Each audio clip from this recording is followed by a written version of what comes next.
This episode is brought to you by Enterprise Mobility. From fleet management to flexible truck rentals to technology solutions, Enterprise Mobility helps businesses find the right mobility solutions so they can find new opportunities. Because if your business is on the road, they want to make sure it's on the road to success.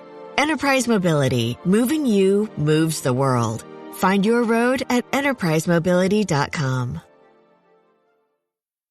Nurses, are you tired of spending weeks or even months finding the perfect job that matches your specialty with your ideal shift and salary? LinkedIn has improved your job search experience. Search by specialty, the shift you want to work, and the salary you want to make. Go to linkedin.com/nurses and begin searching today. That's linkedin.com/nurses. Note, side effects may include less time finding the perfect job, working a shift that you love with a salary that can take you to St. Thomas, Jamaica, and continuous smiling because of how simple this process was. Clorox Scentiva smells like lavender. Cleans like Clorox. And feels like...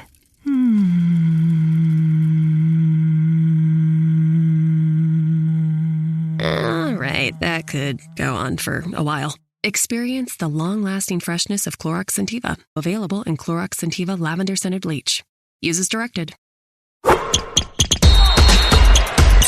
From the Fifth Quarter Studio in Madison, Wisconsin, you're listening to the Coaching Youth Hoops Podcast. They're playing basketball.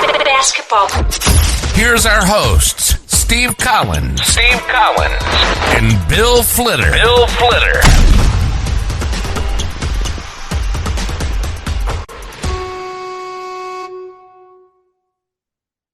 Welcome to Coaching Youth Hoops.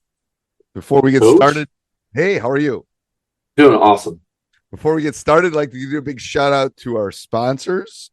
First of all, obviously, coachingyouthhoops.com, the one-stop shop for basketball. It's a Swiss Army knife for youth basketball coaches. How about that, Coach? I've never mentioned. Coach in a box, as someone told me the other day, which I love. Coach in a box, everything you need. Yeah. We'll keep this G-rated, but there's an SNL thing about something in a box. And then what's our other sponsor, Coach? The Basketball Play Creator. So if you head over to the basketballplaycreator.com. I discovered this by a Google search. I was looking for something simple. I didn't need anything complicated to create plays and drills and everything. And this I found this tool and I absolutely fell in love with it because it's simple. It creates playbooks easily, and I can share those playbooks with players.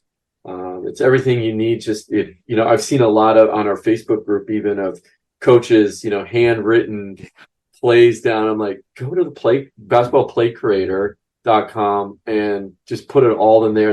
Then you have it forever, and then you can tweak it as you need it, and you can share it out with your players. So yes, doesn't have to be on a napkin anymore. Sorry, Marty, does not be on a napkin anymore.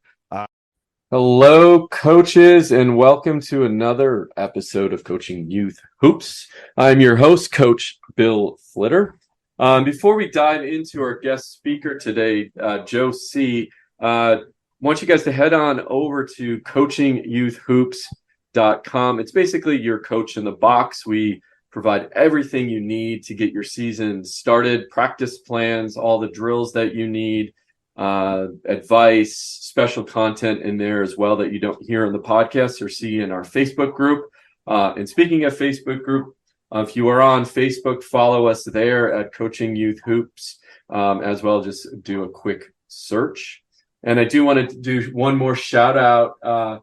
Head over to prosportsequip.com. Use code LEVELUP20 to save on all your sporting goods needs. If you're looking for jerseys, if you're looking for basketball hoops, basically anything you need, Mario will set you up. He absolutely crushed it. He made us some warm-up jerseys for my team, and I do want to do a shout out to him for the awesome work that he did on those warm-up jerseys. So again, prosportsequip.com. Use code LevelUp20. All right, coaches, we have a special guest today, Coach Joe C. Joe and I have been running around in the same circles. We actually have not met. I know of Joe. I know his dad. Actually, I don't know if you knew that. You had coffee with your dad yesterday, 2 days ago, whatever it was. So I ran into him at the Ultimate Fieldhouse. He was coaching one of the teams, and I'm like, we haven't spoken, so let's grab some coffee. Anyway, Joe is he's a coach now, a dad, former basketball player, college player, right? Did you play in the pros or amateur? No, I hung him up after college. Okay. Well, Joe, welcome to the show. I appreciate you coming on today, and I'm glad you wore your Sports Strong T-shirt as well. I'm representing, actually, my Level Up shirt on today. There you go. Always got to represent. Yeah, exactly. Joe runs a large AAU program here in the Bay Area, focused on boys and skills training. And, why don't you dive in, Joe, to your past, your playing days, college days, give the listeners a quick overview. Yeah, absolutely. So I went to De La Salle High School. Was a 4-year starter there.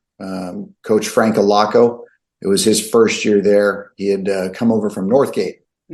And so he'd won a state title at Northgate and was hoping to, replicate the same success at De La Salle. And I was lucky enough to have him as my coach for 4 years. After that, I got a full scholarship to Oregon State, played there for only 1 year. The whole coaching staff that recruited me, they left and went to New Mexico after my first year. Oh, wow. So, I missed California weather. It rained a lot there first year in Corvallis. It actually snowed. I think it was the first time in, 5 to 7 years that it snowed in Oregon. And so, that coupled with the whole coaching staff, new guy coming in, recruiting his own type of guys, ended up transferring and finishing playing at UC Santa Barbara under Bob Williams. Oh, that's exciting. Yep. Now, did you end up winning a state title at De La Salle when you were there? We did, yeah. So my junior year, we were 31-1, one of those I can't recall. Yeah. And yes, we won the state title. We beat Clovis West. Okay. All right. 1 point in the state title. Wow. So, and who was on that team with you? We were really good, really good. We had all 5 starters play D1. So you had myself. You had Charles Brown, who was my backcourt mate. He went to Loyola on a full scholarship. You had AJ Cool. He went to Air Force. AJ was on that team. Oh, yeah. Yep. He went to Air Force. You had Chris Slatter, who, got a scholarship to St. Mary's and then finished playing at Washington State. And the last starter was Connor Famuliner. He walked on at Cal, ended up getting a scholarship. I can't recall if it was his last year or his last 2 years over at Cal under Ben Braun when Braun was a coach there. Yeah. Yeah. And if you're in the Bay Area, those are legends in the Bay Area. So, yeah, I actually coached with AJ, and Frank at De La Salle. So, yeah, awesome. I got to know both of them really well. And if it wasn't for Frank, I wouldn't be doing what I'm doing today. I mean, he's the one who really influenced me. When I started coaching in the 3rd grade, I'd bring my teams over. He was more than welcoming, right? With bringing teams to his practices, literally would sit in his practices. I went to all his coaching clinics and, caught the bug. And then Brian, I would meet with Brian Sullivan every year. And we talk basketball, and he says, "Why don't you come over to the De La Salle?" And I'm like, "Really?" I'm like, "Okay." Yeah. Before I asked my wife, I didn't know exactly what I was getting myself into. And Frank Senior, he was around a long time, so he probably one of the winningest coaches in the Bay Area, or probably even the state of California, and obviously had a lot of influence and touched a lot of people. So yeah, absolutely. So, and tell us about Sports Strong. Yeah, so Sports Strong has been around 20 plus years. My dad started it just as I had finished, playing high school at De La Salle. He was probably one of the, founding fathers.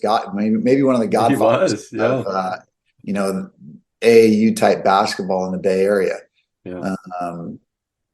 And he ran a successful program for like I said, 20 plus years. And then when COVID happened, he was about to retire and was kind of getting fed up with, what you can and can't do with players and spacing and masks and, all this crazy stuff that was happening during COVID. Yeah. It was a nonprofit. And so it's not like he could go, hey, I'm going to go try and sell this to somebody. I said, hey, don't just let it fold. I'll take it over and run it. And I've been doing it for 3 years now. And it's been a great 3 years. Yeah, good for you. No, that's your dad, we actually were talking about that he has to be one of the first guys in the Bay Area with a team 20 years ago to find anything, right? That's like he did and like he built, right? That's got to be the tip of the iceberg right there, where because about 20 years ago is when things got a little bit more organized as far as basketball programs, and obviously now they're everywhere. Yeah, it's crazy how much has changed over the years. I mean, when I was playing, it was kind of the rebels and the soldiers. I'm trying to think if there was any really other, local AAU programs. That was kind of it that I can recall. And then obviously, my dad started this, and you had MVP Flight, which he was a part of that too at the same time. But yeah, those are kind of the core ones back in the day. So I'm assuming like me and before all the AAU, we just did pickup games and went to the blacktop and school lots and just played. Would that be Absolutely. A fair assessment as far as what kind of how you grew up playing? Yeah, 100%.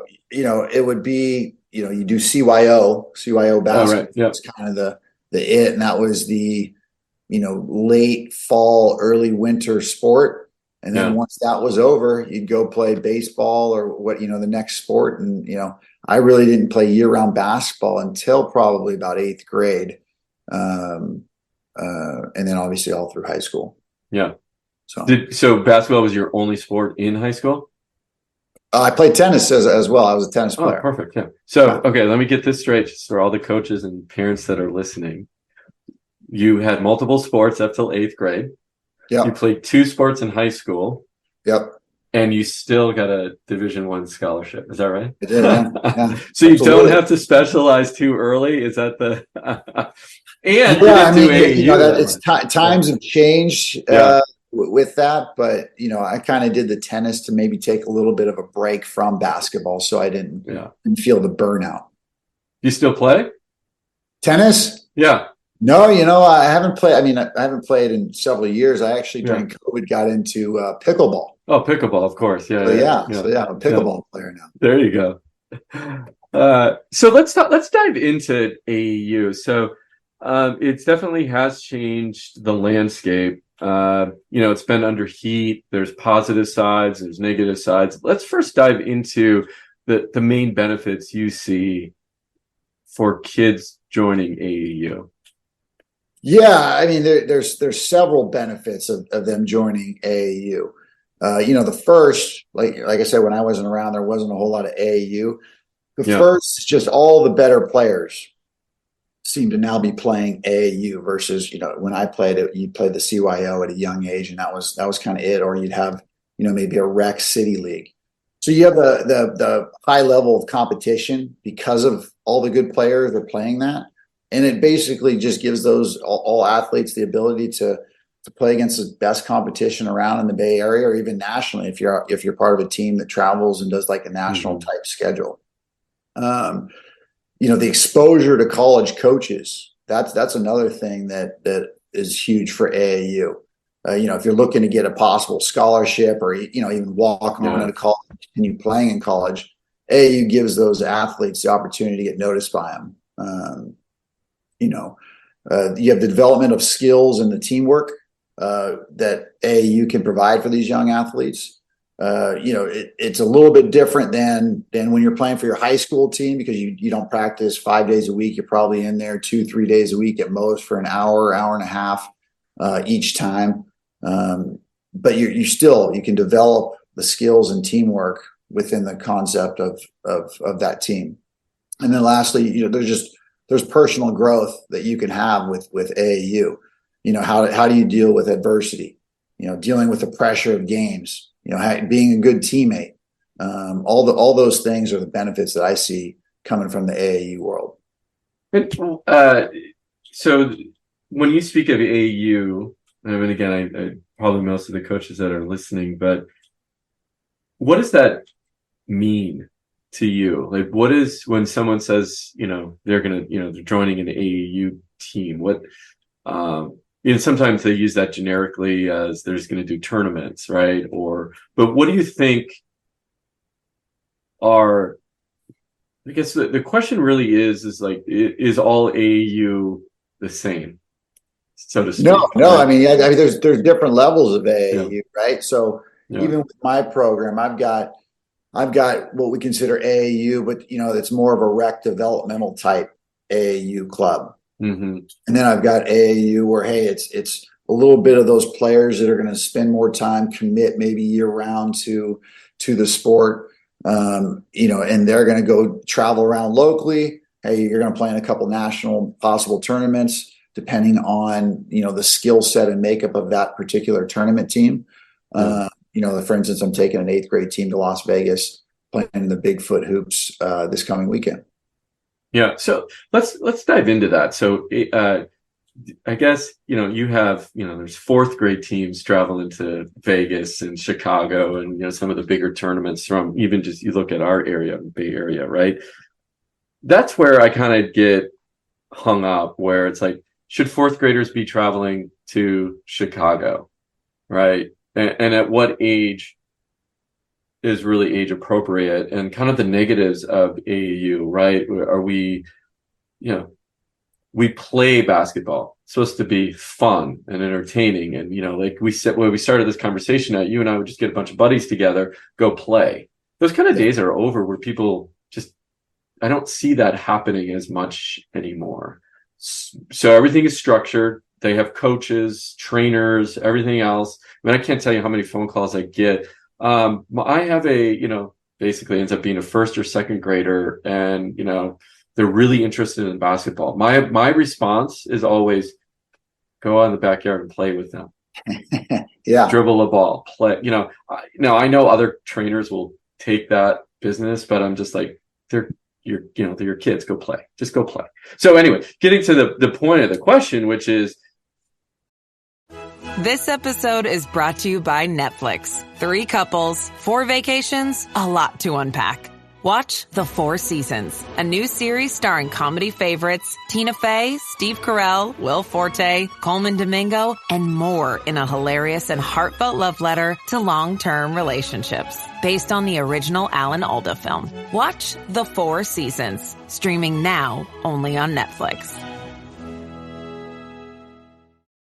Morning decisions. A creamy mocha frappuccino drink? A sweet vanilla? Maybe a smooth caramel? Or that white chocolate mocha? Whichever you choose, delicious coffee awaits. Start your day with bottled Starbucks Frappuccino drinks. Pick up a bottle near you wherever you buy your groceries. Let's talk about like the I don't know, the other side, the dark side, you know, maybe that's too harsh, but you know where I'm going with that. Kind of the bad rap that AAU does get. Right. Yeah, no, absolutely. And to your point, hey, should 4th graders be, you know, traveling across the country and playing tournaments? You know, I definitely see the positives of that being, hey, you get to expose yourself to a whole nother world. You know, a lot of times you're in this little bubble of your school or your city or even the Bay Area, and you're like, oh, hey, you know, I'm one of the best guys in the Bay Area. And then you go to some of these tournaments, and it's a huge eye-awakening experience for some of these kids. Yeah. Where like, whoa, there's a lot of people in this world in the United States, and all of them are playing basketball at a young age, and there's really, really good players, and not only the players, but even some of these teams are, you know, they play extremely well together because they're talented. They've been playing together for a long time. They've been training. You know, it's amazing. You see some of these young teams like 4th and 5th grade individual players, even 3rd, where you're like, there's no way that kid's a 3rd grader. Oh, right? It's insane. It's just unbelievable. Yeah. And then there are some of the things where I'm like, okay, you know, does a 4th grade team really need to be going to these places? You know, I see the positive and negatives of both. They have rankings Now, national rankings for, I think it might be third grade is the lowest I've seen them, but it's like you're ranking these kids, which, hey, it's all good for the, the Instagram and the Facebook and the TikTok or what have you. But again, you might have this stud kid that's so much, he's ranked higher than all these kids because he's so much bigger than everybody at that age. Right. Yeah. And more than likely that person will get caught up in size and height and speed and all that stuff. And, it can hurt the kid too. Hey, they're getting all this pub and all of a sudden they're not good anymore. And again, it's, when I was playing, so I actually played with LeBron James when he was going to be a sophomore in high school and I was going to be a senior. I played with him on the Soldiers. And I remember, there was the story of Lenny Cook. I think there's a documentary out on him. Yeah, I think so. Yeah. Lenny Cook, he's the guy. Yeah. And then LeBron James goes and, cooks him at the ABCD camp, which, I also played at that camp as well. But, hey, and then all of a sudden, all the hype, he was still probably hyped up a little bit, but not this, hey, he's the best player. Somebody else surpassed him. And then he ended up, I think he kind of took a turn for the worse. I think he's turned his life around since then. But again, you're putting all these expectations on these players because of the early rankings, and they're so young, so immature, and they don't know how to handle that stuff. But yeah, back to your point about, hey, yes, can there be burnout, right? Hey, you're traveling, you're doing all this stuff, you're training, all this stuff. And yeah, maybe a kid does lose the love of the game because it's just so much over and over and over. And they're not having fun anymore. They feel it's more of a job. You have young boys who are now playing, right? What age are they? So my oldest is going to be a freshman at De La Salle this year. He is that? Yeah. I didn't realize that. Okay. And my youngest is going to be a fifth grader. Okay. So let's talk about your freshman. So is he going to he's a basketball player? Yep. So did you do anything different with him? You've been through the whole process, right? Yep. What kind of parent were you? Because you're a coach too, so you're walking that fine line, right? Yeah. Well, so tell me about that process with your own kids, coaching your own kids. Yeah, it's funny you say that. So when I first, he was growing up, and I wasn't really involved in any basketball sports, anything like that. Again, I had played at a very high level. I could have gone and played professionally overseas if I wanted to. I was just done with basketball. I'd done it again for probably 9-10 years in a row, where you're going 6-7 days a week. Yeah. And I just, hey, I wasn't going to get rich at it. And I was just, hey, I'm done. And I didn't really want to get into the coaching business, just because I was like, hey, I just want to be a dad. I just want to watch my kid there. I want to encourage him. I don't want to, have him feel pressured to play well because I'm the coach and all that stuff. But anyways, I got into it. And again, he played all sports up until sixth grade was the last year. He had done, flag football, baseball, basketball. Those were, and a little bit of golf every now and then. And he had found the love for basketball himself. He started playing on his own. And when he was in sixth grade, that's kind of when COVID had come around. And so, hey, he's out. He started working on his game a ton and wanting to do that sort of thing. And I just said, hey, why don't you don't need to do all this stuff right now at such a young age, just from past experience and he really loves it and is just pushing himself towards it. So I think going back to that AAU stuff, hey, if it's in the kid and they want it, why not push them towards specializing in a sport that they really love? Is he at the point where he can beat you? No, not yet. Not yet. No, not if I'm going 100%. It's hard for him to beat me. It takes me a while to get warmed up, though. So. I would imagine, right? Yeah, exactly. Yeah. Once I'm warm, you can't beat me. So. What role do coaches play in all of this too? There's different styles of coaching, of course, right? And we've seen it all, right? And you've seen it all in the gyms and probably experienced a lot of it, right? So Talk to me about where coaching was maybe when you were growing up, and do you see it changing now? And if so, how? And what do we need to do if it's still not to the point of where it should be?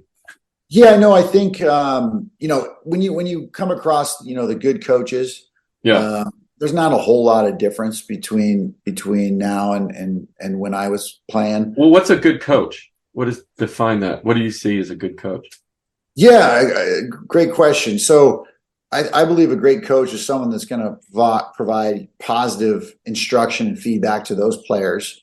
They're going to set goals and expectations. They're going to create a positive playing environment for everybody, and they're going to be role models for everyone on the team. But because I feel like because there's a ton of AAU programs that maybe I didn't know about, because I wasn't in the business, but it just maybe more popped up, since COVID. I don't know. But there's just so many that there's no way that you're going to be able to find all these great coaches because there's just so many teams and stuff out there. But yeah, so with that said, because there's so many, there's a lot of coaches that don't know a whole lot. They're just there to be there. They're kind of babysitting because you have a wide range of kids playing the sport. Some parents are just pushing their kids into the sport because they want babysitting. Others are there because they want really good coaching. So, it's just a toss up out there in the AAU world. Well, and dive into that, because I know you have experience in that, because I just had this, and I know I just had this experience, and it comes up a lot with other coaches, where a parent is doing the pushing, right? And a parent expectations and a parent's lens of their player is way above your professional trained eye. And that there's ends up a lot of times being a conflict. And I see a lot of times in those cases, the pain with the kids on their faces. They don't verbalize it a lot of times, but you can see it, right? They're trying and there's a lot of effort, but then they feel a lot of anxiety. So how do you deal with that as a coach? Because I know every coach probably runs into that at some time, if not every year they're coaching. Yeah, I mean, parents, guardians, whoever it may be in their person's or the player's, life, I think they play a critical role in supporting, the kid throughout their, whether it's youth basketball, high school basketball, AAU, but whatever it may be. They're the ones that need to be there supporting and encouraging the kids. They hopefully they're attending all, a lot of the games. Any of my parents can attend my practices to see how they're performing at the practices as well. They should help set, maybe get with the coach and the player and maybe help set goals for that kid, whether it's short term, such as, hey, make the starting lineup, or long term, hey, being a varsity basketball starter. They just need to be there for those kids to do that. Hey, give them opportunity for skill development. Are you available to take them just to the park and go shoot and play?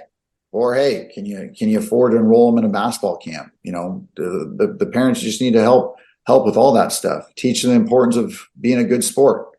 Manage their time, being a good role model for them. One thing with any parent complaints I've ever had, it's like, hey, come to the practices, watch your son play.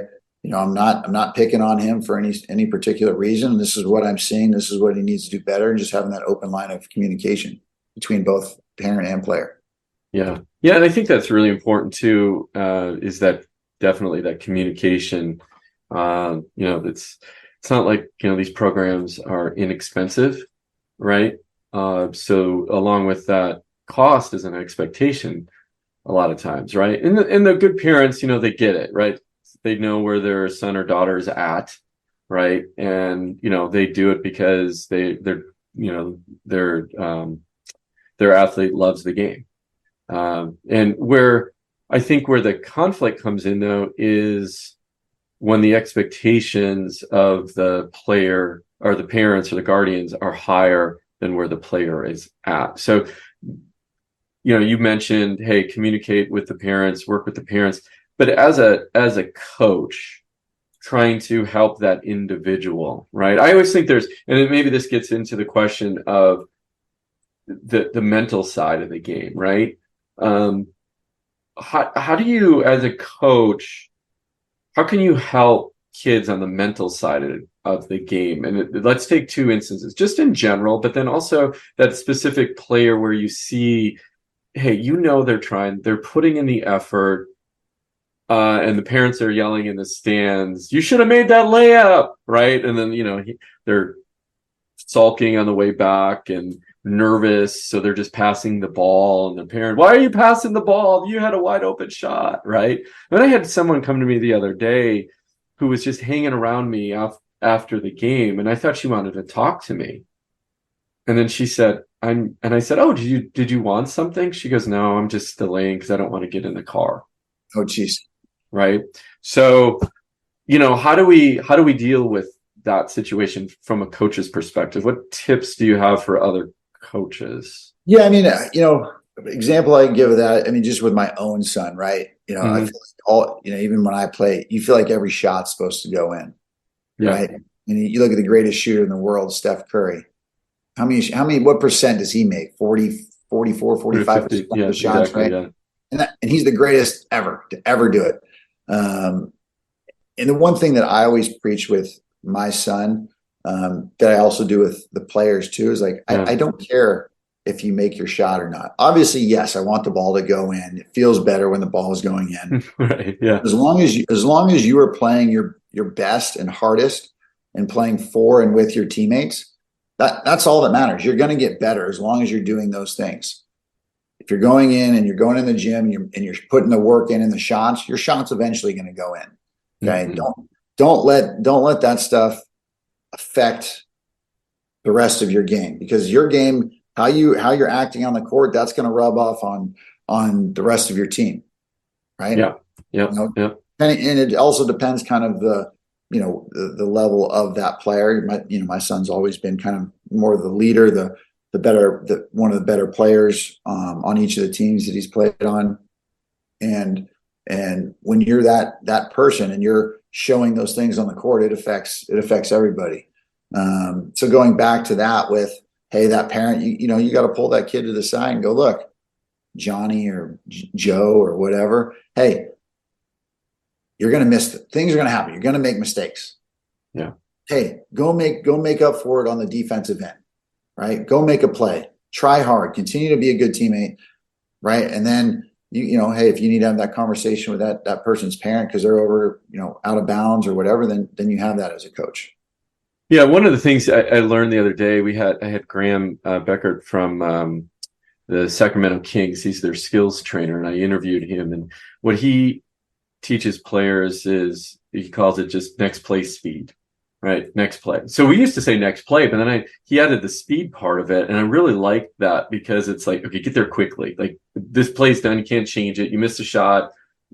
Now don't miss the defensive stop on the other end because you're feeling sorry for yourself, right? Get there really quickly. So in my games, I started using that, next play speed, right? It's okay. You're going to miss it, right? Yep. Or something's going to happen. I had a conversation last night that was really interesting with my team. We, as the rec league around here, the summer season's coming to the end, playoffs are this coming weekend. Yep. And so we sat down and we did a debrief last night. These are 7th and 8th grade girls. And I asked them about mistakes and, how they felt. And I said, a lot of times I thought you guys were you were holding back or you're apprehensive. And, one of the things they said is,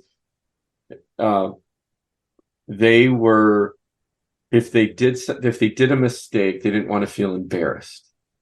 Right. And I said, well, who's making you feel that way? And one girl said, my siblings, I have older siblings that play and you're going to laugh at me because I just missed that wide open layup. And other ones are like, they said it doesn't matter who's ever in the stands or right that, or, I don't want to let my teammates down. And they said it, and I asked them, well, is it me? Do I put pressure on you? Like, thank goodness. They said, no, it's like, no, it's not you at all. It's internal pressure that we put on ourselves and this feeling of being embarrassed because we made a mistake, right? Now, we really preach it's okay to make a mistake. You're here to learn.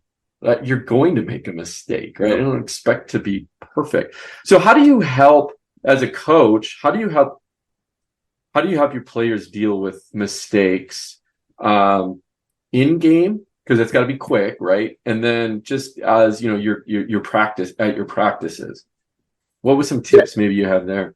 Yeah, I mean, in game, hopefully they're doing something right in the game. Right? Oh, right, yeah. So hey, you talk to them about, you know, whether it's a free throw, you call them over to the sideline, whether you sub them out, you talk to them there. This is during in game, right? And you go, hey, what happened with the mistake they made or whatever. Then you kind of highlight it with, hey, well, here's what you did really well. So hey, continue to focus, continue to try hard, and we'll correct these mistakes. May not be this game, but hey, next practice, here's what we're going to work on that I think will help improve these mistakes that you made during the game. In practice, it's you got to stop. Usually it's not one person that's always making the same mistake, right? It's usually everyone on the team. So you got to stop the practice. Whether perfect example is this is, one of my teams was all turning the ball over. We were playing this again. This is fourth grade. You're talking about, hey, is it too much to travel to Chicago as a fourth grader? We're playing a nationally ranked, they're top 5 in the country team. Wow. And they're good. They're phenomenal. We lost by 40. I was actually somewhat proud of the 40-point loss. 4-0? 4-0, yes. You lost by 40 points against this team. Wow. Yeah. That's not a put down on you. It's like that's how good that fourth grade team was. Yeah. And this is a 40-minute running clock too. Right. So they're they're scoring. Again, the big difference too, a lot of times in the AAU world is versus a CYO or some of these other leagues. Yeah. There's no press, right? And some of these coaches, boom, they're just going to continue. They're up 20, 30, 40, and they're just going to continue to bring that pressure, which part of it is good, right? Because your kids need to be able to get better at it. But again, at the same point, it's like, all right, are you going to demoralize these kids exactly by running the score up? But anyways, so my whole team just turnover after turnover because they're just pressing us and they're fast and they're quick and they're strong and boom, steal layup, right? So hey, the next practice wasn't just one person, right? So we're going 1-on-2, try to get to half court, right? And you've got to dribble up the sideline. As soon as that trap comes, you've got to retreat dribble a couple times. Crossover, keep your head up. Who's open, right? And so we practice that for 20 minutes, right? To hopefully, and we started implementing that, not 20 minutes every practice because you have limited time, but hey, every practice we started doing is maybe 20 instead of 20 minutes. You're doing that 10 minutes, and they're getting better at it. You bring it down to maybe 5 minutes, and you do that. That's how I would implement those mistakes in practice. Is just coming up with a drill that will hopefully get that individual or that team better and make those mistakes a lot less. Yeah, I'm with you on the whole pressure thing. There should, at these tournaments, the tournament director should put a limit on it. Like, you're up 20, and maybe, especially in the younger grades, right? Back off the press. You're getting clear. It doesn't help either side, in my opinion. It makes, I think, the kids feel bad to lose by 40. And does it really, we just whooped up on a team by 40? I mean, sure, bragging rights. Yeah. I don't know. That's my biggest thing about AAU and those types of things. It's like, this is where I have an issue. I'll tell you where the issue is. It really is. We're adults. We set the rules and we think that's okay. Now, I'm not a trophy for every kid by far. I'm like the opposite of that. It's like, but there's a point of just hammering someone where they don't want to play. There was a team and I run a high school league here, right, for girls, and there's a team that got beat pretty bad this is a summer league team, and it's everybody plays everybody in the Bay Area, right? We all know who each other are. Yep. They bragged about it. And the girls on the other team, they were like, we're not playing this year. And it was one of those 40, 50 point losses, pressure, right? So we changed the rules this year. It's just like, look, we're here to learn. The summer's here to learn, this is not AAU. Anyway. So it's just like, that happens at every level. high school and down. So yeah, and then quick, just one more thing on that. Hey, I do, the press thing, going back to that. Yeah, I do think it kind of also depends on the team that you have. So, for instance, we lost by 40. They were pressing, but my team was, according to some websites, was ranked top 25 on the West Coast. Okay. And so it's a good team, right?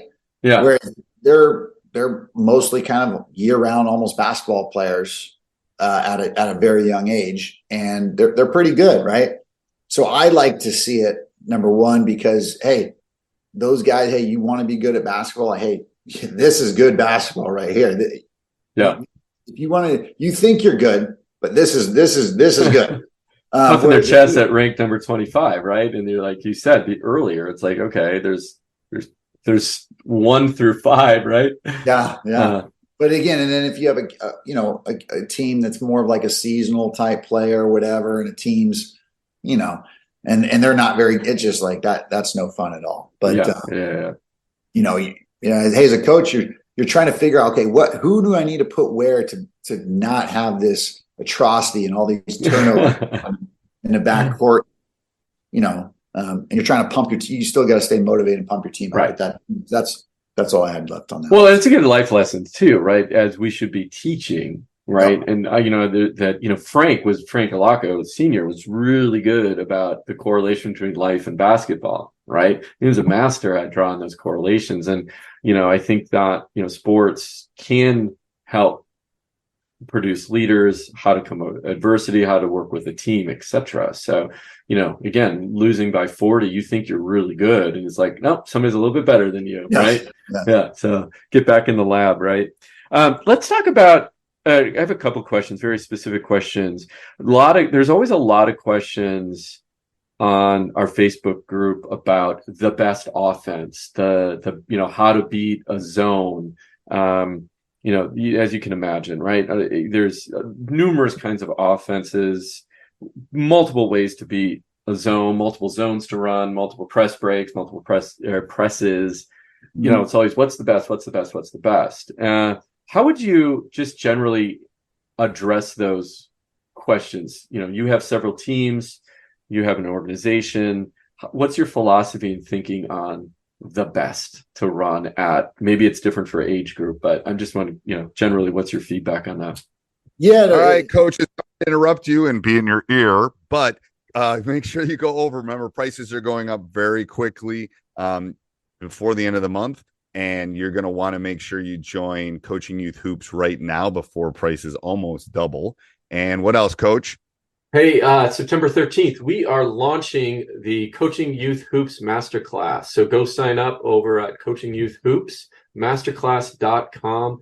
We're going to walk you through step-by-step on season planning, and you are going to be a confident coach going into this season. Yes. Yeah, it's dependent on the skill level and the type of players you have, right? If you've got really no guy that's that good of a post player, hey, we should go 5 out. If you've got a dominant big guy, you probably want to get a guy in the post, 4 out, 1 in. There is no, one size fits all offense or one that's better than the other. All through my levels of playing, I played everything you can imagine, right? From instant type stuff to 4 out, 1 in, 5 out. Sometimes we did 3 out, 2 in, just kind of depend on the personnel and even the team you're playing. But the key is to kind of have a base of everything for a program like myself, where, we've got, at the height, 26, 27, 28 teams. You want to kind of have a base of what you want each of your coaches to run, and then, give the coaches a little bit of autonomy to do what they see as best for this team. That way, if one player has a different coach, they're kind of running something similar. They kind of know the base, but let the coaches be able to tweak it themselves. Yeah. And when you say a base, just to be clear, are you talking like a base offense? Okay, we believe in, I don't know if this is true or not, but like a 5 out. and that's what we're going to run. Okay. And then tweak it from there. If like, oh, we, got a dominant post player on this team, so maybe we go 4 out, 1 in, but the basic principles still apply with maybe that tweak of the 1 in a little bit. Is that kind of the general? Yeah. Exactly. Okay. And talk to me about, well, so you have, 20 some teams. Vacations will never be the same. Welcome to the theme parks of Universal Orlando Resort. With spectacular hotels and more, Universal Orlando offers an entire week of vacation awesome. Visit universalorlando.com. Ladies, you'll end up shopping for your guy's deodorant, right? So try Degree's Original Cool Rush. You see, last year, Degree changed the formula, and men were mad. One guy even started a petition. So Degree admitted they messed up and brought the Original Cool Rush scent back. It's clean, crisp, and actually smells like someone you want to cuddle. And it's in Walmart, Target, and other stores now for under $4. So toss one in your cart and find out why it's the best-selling men's antiperspirant for the last decade. Degree Cool Rush is back, and it smells like victory. First off, how long are your practices usually? Hour and a half? Yeah, again, it depends on the team, right? So if you're more of a rec development team, you're going an hour. Some of my tournament teams, they go an hour and a half. Everybody's going twice. 2 days a week? Yep. Twice a week. Okay. I wish, I was able to get more time with the players and there's just not enough gym time. There's not enough coaches. It's crazy out there. You'd never see your family. Yeah. But I always tell this to every kid and parent that's out there. If all you're doing is you're doing practice with us, you'll get better, but you're going to get behind by all these other players they've either got a personal trainer or they're going out and playing on their own. A lot of these kids are playing for, 2, 3, 4 AAU teams, right? So they're probably practicing, twice a week with 2 teams. Yeah. And then guest appearing in tournaments on weekends. So right. Talk to me though about, so you have, let's break this down then. You have a rec team, CYO, or like you said, with your organization, you have kind of 2 levels. Walk me through that hour to an hour and a half practice plan for that rec team. Yeah, the practice plans are very similar between the rec team and the tournament team. Mm-hmm. You can just do a little bit more with the tournament team just because they're typically more of a year-round type player. Yeah. And so you can evolve offenses and defenses, but with the rec team, because a lot of them are seasonal and you may only see them, 1 of the 4 seasons or 2 of the 4 seasons, you can't get as elaborate with some of the stuff, and their skill set isn't there. But so the first 15 to 20 minutes of those rec practices are all skill development stuff. So it's, I have a bunch of weighted basketballs. We do a lot of weighted basketball dribbling stuff. We do some one-on-one type move stuff, and as well as some shooting technique and form. And I'm sorry, how long is that first part, the fundamental part, did you say? 15 to 20 minutes. 15 to 20 minutes. And that's when you're talking like a third, you said? A third of the practice. So they've got a basketball in their hand for 15 to 20 minutes. Yeah. Every practice. The next, I kind of evolve it. We do some 3-on-3 stuff. We do, then that's going to be for 10 minutes. Then we do some 4-on-4 stuff. And then we go to 5-on-5 stuff. And each of those is about 10 minutes long. We may throw in a fun, Olympic drill or something like that into the practice. But, the problem is if you're just trying to go 5-on-5 or whatever, the whole practice, and you've got, 10 kids out there, 12, I don't know how many, most programs have, but players only going to touch the ball if you do, a lot of 5-on-5 stuff, very limited. I want these kids to get better. I want them to have fun. I want them to learn about the game. And the only way to do that is getting a ball in their hand as much as possible. So again, 20 minutes, straight ball in their hand the whole time. Mm-hmm. Yeah. Then you go 3-on-3. So you're going to touch the ball a lot more than you are 5-on-5. Yeah. And then you're going to touch the ball a little bit less in the 4-on-4 and a little bit less on the 5-on-5. But at least you've got you've got the ball in your hand and you're learning some stuff and spacing, and especially at the younger ages, that's that's huge, because when I've got first, second graders in my program, oh wow, those first, second, there's usually one kid that's really good, and he'll just dominate the ball in the practice the whole time, right? Because kids look for him like, oh, he's going to score, and kids want to win, right? They quickly know who that better player is, and that better player also is running towards the ball trying to catch it. And so again, when you got 3-on-3 in the 4, just they're touching the ball more than they are in the 5-on-5. So let me get this straight. So you do about 15 to 20 minutes. Let's just call it 20 minutes of just they're handling the ball fundamentals, and then the rest of the 40 minutes an hour practice is playing. 30 to 4 and 4. About 30 to 40 minutes. Yep. Yeah. So during that, and this is really important because I think a lot of coaches struggle with this during that 30 to 40 minutes. So, okay, I just I'm a CYO coach. Let's say I'm a rec coach, whatever. Well, Joe, I got to put in my press break and my inbounds plays and my offense and then defense. Are you just letting them play, or are you, do you, like you said, if it's a 5-out offense, you got to teach them that. So kind of like get into the details of how you train that. Practice. Yeah. Great question. So again, you're instructing them the whole time, right? You're not just letting them play, open gym style. So when you go to the 3-on-3, you're working on closing out. You're working on your man defense, because you can't play, I guess you could try a zone with 3 guys, but you're working on your man defense. Right. And you're working on positioning based on the offense that you're running. Okay. So it's not just a free for all where they can go wherever they want on the court. Yeah. Got them spaced out where you'd want them on offense. So we'll either run a 5-out or we'll run a 4-out, 1-in. If I'm going 4-out, 1-in, a lot of times I'll only use half the court, because I got 2 guards up top and 1 in the corner. And so, hey, you've got to work on this half of the court, right? And so that's part of the offense that you're implementing, at least in my practice, what I'm doing.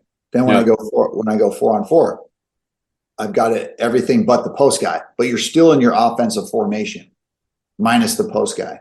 Yeah. And so you're working on what you would do minus the post guy.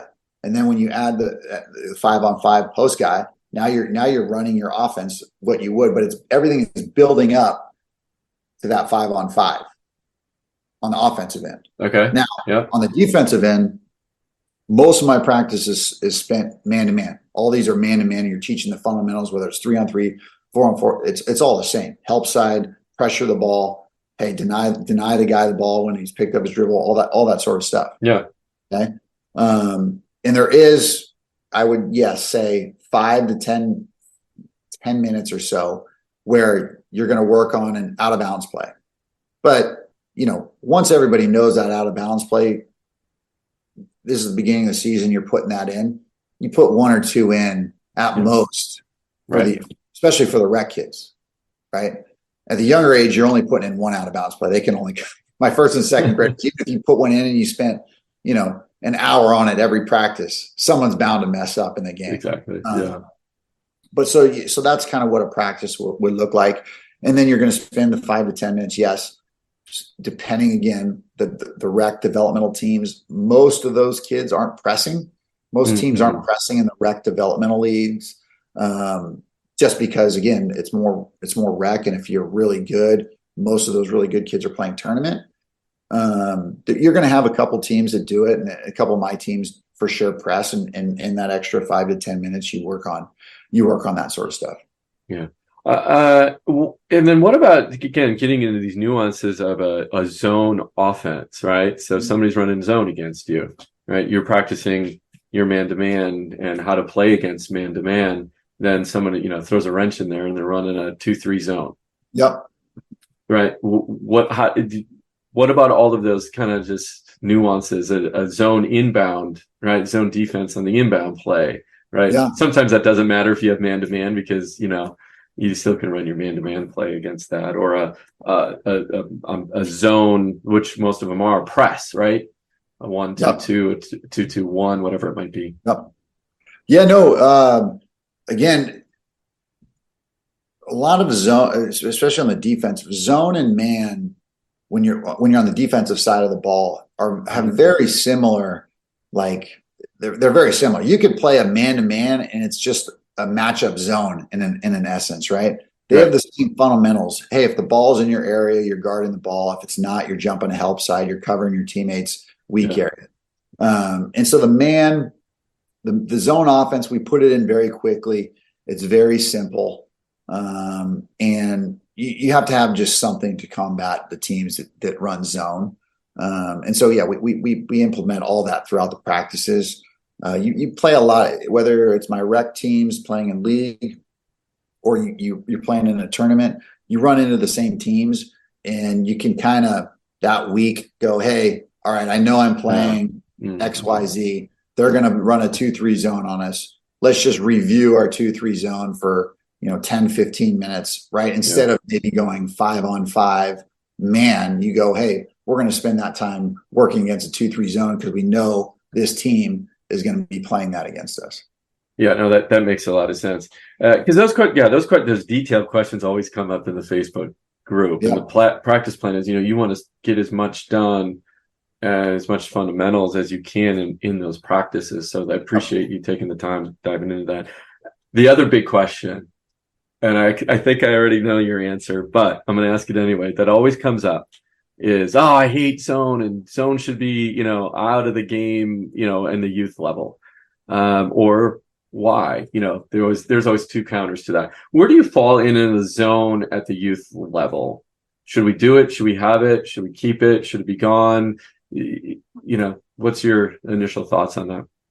Yeah, I mean, I say, some of my teams run zone, some of them run man. We do a mix of both. I think kids should learn how to play both, because more than likely they're going to be playing at some point in their life, whether it's they play it for a different AAU program that they decide they want to go to, whether it's their high school. Most of the time they're going to play zone. Very few kids are going to make it to the NBA where it's 99.9% man. They do a few zones every now and then. I think the Warriors were running zone against who were they? Who was it they were playing? I remember they were running zone, maybe against the Lakers because they couldn't stop. They were doing something, but they were running zone. But yeah, I definitely think it's good to learn and either play or play against both man and zone. And so one of the arguments against zone at like third, fourth, and maybe fifth, and maybe boys and girls are slightly different, but not much, is third grade, you can't shoot from the outside. Yep. Right. So let's just have them play and be able to score and have fun. And that's always kind of the argument of not doing zone. So I agree with you on that. Again, I had a first, second grade, and it was mostly first graders playing, and they played up in the league, and they're playing against second graders, and we played probably man 80% of the time, and occasionally we got to go to a 2-3 zone to slow the game down a little bit, and personnel you have in there, and we'd go against teams that were again a year older than us, and they're playing zone against us. Yeah. The one thing that I do like when teams zone us is you got to pass the ball. You got to move the ball around. Yeah. And I tell all my guys, every time you catch the ball, the first thing you should do is shoot the ball. Am I open? Is this a good shot for me? And I want all my guys to shoot the ball. Yeah. Second thing I tell them on the offensive end is pass the ball. Third thing I tell them is, all right, your shot's not open, teammate's not open, now dribble the ball. Problem is when everybody goes man to man, everybody thinks they can beat the man one because they watch whether it's highlights on, Ball is Live or, any of the stuff or the NBA highlights, ESPN. What do they see? They see Kyrie Irving doing all this fancy stuff, right? And so when teams go zone and my guys start trying to dribble against the zone and they're turning it over and I have to call a timeout and go, look, guys, I told you got to first look for your shot, second pass. I go, they're in a zone. You are not skilled enough at this point, first, second, third, whatever grade it is, to dribble by 5 guys. You guys got to share the ball as a team, and that's how you beat the zone. Yeah. And so for me, I do like when teams zone us because again, it passing is a big part of my belief. Yeah, no, yeah, exactly. No, that's good. That's good because then they're getting those fundamentals too, and it's a good argument to keep there's killing in the game. no really right or wrong reason or answer, I should say, but that's my belief on that. Well, last question for you then, unless you have any, if you want to add anything or any final notes or thoughts. But okay, let's talk about your magic wand situation. You've grown up in an era where we played pickup basketball. You went on to play in high school. You went on to play in college at a very high level. If you had, and maybe that's great, and maybe today you think is great as well. And, we often compare our time versus today, and, it just changes. But what's your magic wand situation? If you could just have, you have complete, you can change everything about youth basketball today. Are there a couple things that you would change in the landscape of things?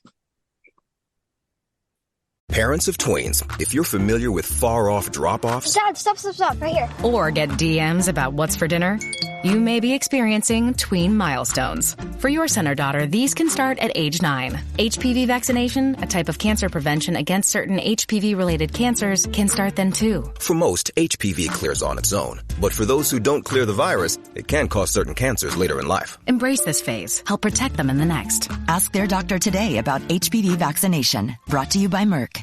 Are you a forward thinker? Then you need an HR and finance platform that thinks like you do. Workday is the AI platform that helps propel your organization, your workforce, and your industry into the future. Workday, moving business forever forward. Probably the main thing that I would change is you have all these, 2-day tournaments, 3-day tournaments, if it's a holiday, right? So you play anywhere between 3 to 5 games, and there's a champion after those games are played. And then the next weekend you go and you play in a different tournament, and there's a different champion or maybe the same champion. I'd love to see somehow, almost like whether you do it for a season, fall, winter, whatever it may be, or you do a whole year-round thing, almost like a league type thing where you're playing everybody, and there's actually a champion versus, hey, I just played a 3-game tournament. We're the champions of such and such tournament. Yay, hey, congrats. Versus, that's interesting. Yeah, actually, anybody who wants to really compete and find out who the best is, you enter, for 3 or 4 months, you're playing every possible team. And maybe after the first 3 tournaments, the top half advance to the final tournament for the champion based on record and that sort of thing. That would be probably the thing that I see is just, it's like there's tournament versus an actual, Yeah. So it's interesting because, I guess what it is you won that tournament. You're the best for that tournament, but the quote unquote better teams just didn't go to that tournament. Right. Yeah. Right. Yeah. So what's the judge? You're judging yourself maybe against, call it, talent that's not where you're at. Right. Yeah. Better or worse. So yeah, that's a good point. Any final thoughts you want to add or tips you want to give to coaches? Yeah, I do think basketball has come a long way since I played. Again, these kids are so skilled compared to, again, when I was playing, just because they have so much more access to, whether it's trainers, whether it's all these different AAU clubs and the year-round stuff that they have at such a young age. They're so much more skilled. But I do feel, in watching over the last 3 years, the youth basketball, AAU type stuff, they don't compete hard. And they don't compete hard because they are playing a ton of games, right? Yeah. Hey, when I played one, this was, when I was a youth before high school, one game a week during CYO, and that was it. Yeah. That's all I had. Yeah. So I had to personally live if I won or lost, I had a whole week to sit on that. These kids, they can lose a game and they got a game in an hour. Yeah. Right. They lost that one. Hey, they got a game tomorrow. Oh, you lose that one? Oh, no problem. You got a game next weekend. Right. They do play a lot of basketball, and I just don't think they compete as hard as you and I probably competed. That's a good point. Yeah. Because there just wasn't as much opportunity. You had to make it count when we were playing. Yeah. And you're absolutely right. Even, like Coach CYO too, when you lost as a coach, you're like, I gotta, got a whole week to like hit myself. Oh, why didn't I do this and beat myself up? Right. Your competitive juices get going too. So no, that's a really good point. Coach, thank you. That was awesome. I appreciate having me. Yeah, absolutely. Anytime. And look forward to seeing how your Sports Strong teams do down the road. And how can coaches find you if they have any questions? Yeah, it's sportstrong.com, www.sportstrong.com. My email and my cell phone info are on there. So perfect. All right, Coach. Thank you. Appreciate your time. And coaches out there, go over to Coaching Youth Hoops and get all your coaching needs right there. All right, till next time. We'll see you soon. Take care, Joe. Thanks.